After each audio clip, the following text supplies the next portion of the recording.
Damin olgin. Shuning uchun xamir yo'yaman, bir marta ham psixikamni joyiga tushganini bilmadim deb yozib turay. Nahotki? Xolajon, zato siz xamir yoyganingiz bilan mastopatiya bo'lmayapsiz. Ko'kraklaringiz ham joyda deb atvet qaytardim. Uyda o'tirib olgan kelishkalar ham, nozik kelinchaklar ham yoshadi. Uyda uy sharoitida ko'rsatib bering.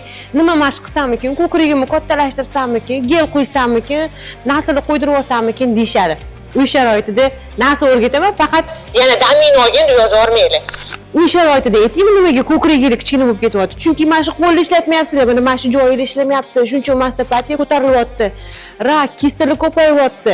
Ko'kragingiz kichkina bo'lib birishib ketyapti pastga qarab. Mana shu qo'lda va mana mamutlarda qayilayotgan joyingizda imенно shu tochkada ko'kragiga kelgan yo'g'on tomir bor. Shuni ishlashimiz kerak. Shu ishlamaganligi sababli ko'krak pastga qarab yoki yoyilib yoki birishib ketyapti. Uning uchun nima qilish kerak? Xamir yoyish kerak.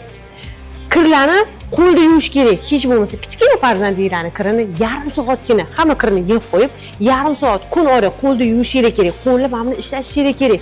Birinchidan psixika yaxshilashadi. Ikkinchidan ko'krak chiroylilashadi. Uchinchidan kayfiyat ko'tariladi. Ochiq oydin ko'rsatib bermaydigan mashqlarimiz bor. Uyalamiz, nima qilaylik? Shuning uchun onlayn darsda, offlayn darsda ko'rsatamiz va qo'shimcha vitaminlar aytamiz. Ularni ichish kerak bo'ladi. Semizlar ozdiradigan, ozg'inlar semiztiradigan. Nima vitaminlar deysizmi?